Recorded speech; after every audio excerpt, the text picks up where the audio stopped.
Goeienaand Magaliesig, dit is vir my baie lekker om weer vanaand hier saam met julle te wees, online, en vir ons bid hier vanaand wil ek vra dat ons vandag net ons oë sal sluit vir die openingsgebed.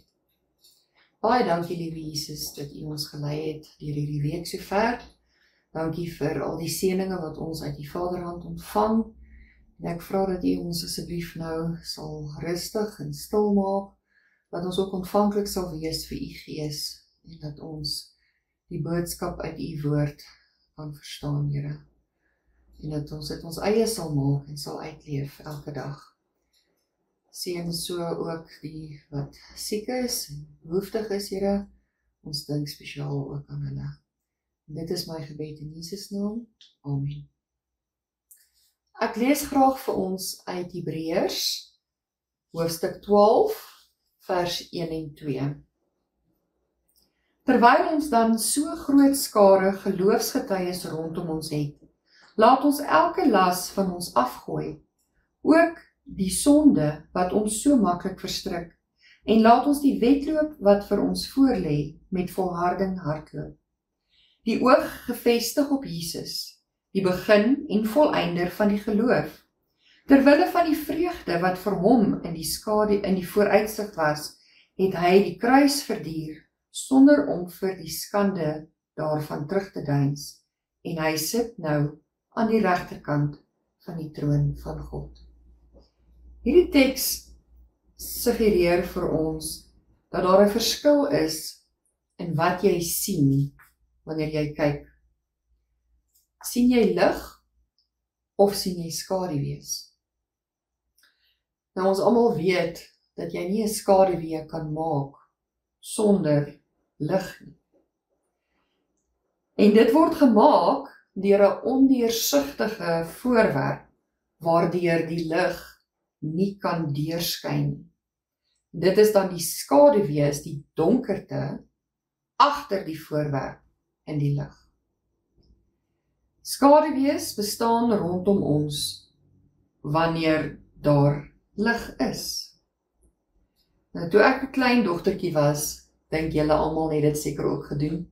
Ek en my pa en my broers baie keer by die kombuistafel gesit, en dat ons so met ons hande teen die muur skaduwees gegooi, waar jy voorwerpe sou probeer namaak, soos 'n swaan of 'n perd of 'n kameelperd of ja, so ek dink almal van ons het dit al gedoen.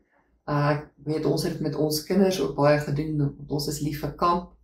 Baie keer dan lê jy so in die karavaan of in die tent, en dan sal jy met jou hand of met iets voorwerpe gebruik om die lig, die skaduwees te gooi wat die lig agter die lig is. So, dit is baie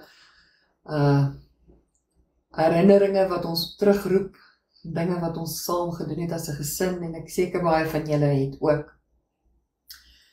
Maar die meeste skaduwees bring nie geluk voort nie. Hulle word geskep deur mense wat top oor somber, ongelukkige dinge. Ons teks vertel ons dat Jesus dit nie gedoen het nie. In plaas daarvan om in die skaduwee van die kruis te leef en oor die skaamte te top, het hy gefokus op die kosbare, lewegewende strale wat van daardie kruis afskyn en lewe aan almal beloof. Hoe dwaas om te loop, te praat en te dink asof jy in die skaduwees leef. Die kruis wys opwaarts na 'n lewende verlosser wat reeds vir jou by God se troon wag. Wanneer jy depressief of moedeloos voel, is dit omdat Satan homself tussen jou en die helder strale van die son van geregtigheid ingetrek het. Jy het toegelaat dat jou emosies dalk sterker word as jou geloof in Jesus. Wat gooi 'n skaduwee oor jou lewe?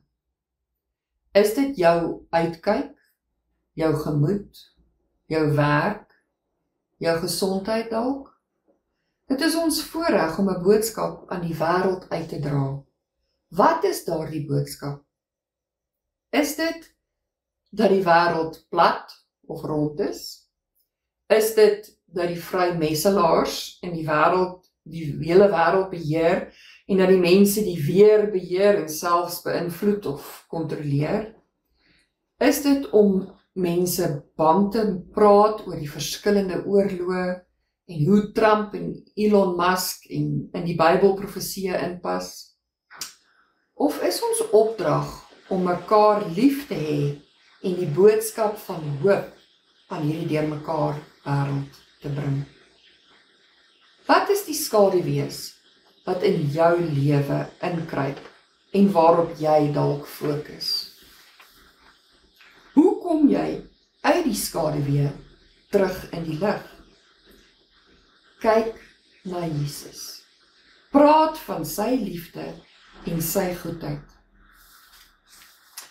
Ons het die voorreg gehad om 'n rukkie terug die GC by te woon, saam met Morney, en dit was so wonderlik om saam met soveel medegelowiges die lied We Have This Hope saam met in hierdie groot koor wat daar teenwoordig was en die simfonieorkes in hierdie vreeslike groot saal, en dit was hoendervleis tye om saam met hulle hierdie besondere lied te kon sing. Bring ons daardie hoop aan ander. Vertel jy hulle van die groot vreugde wat Jesus in jou lewe is? Of laat ons toe dat die skaduwees ons oorval en ons negatief en depressief word? Hier praat ek eers met myself, want ons het baie keer 'n geneigtheid om net die skaduwees in die donker raak te sien. Maar my raad aan julle is, fokus op Jesus en die verlossing wat hy vir ons bewerkstellig het, op die vreugde van 'n belofte van 'n ewigheid saam met hom en ons geliefdes. Vertrou hom met al jou probleme. Prys hom selfs wanneer jy nie lus voel nie. Praat geloof, nie twyfel nie. Glo elke belofte is vir jou persoonlik. En moet nooit oor jou hartseer kla nie, want dit verdiep net jou probleme. Draai weg van jou skaduwees en leef in die sonlig van die kruis. In die lig van Christus se liefde kan jy in die ewige vertroosting van sy teenwoordigheid leef. Kom ons bid saam. Hemelse Vader, baie dankie vir hierdie pragtige boodskap wat ons nou kon aanhoor. Dankie dat U vir ons soveel beloftes in U woord gee, Here. En ek bid spesiaal vir elkeen van ons, vir ons gemoed. Laat ons sal opkyk na Jesus en na die lig, eerder as na die skaduwees wat ons wil oorval. Dankie dat Jesus vir ons lief is, en dat ons hierdie groot belofte aan ander ook kan uitdra. Dit is my gebed in Jesus naam. Amen.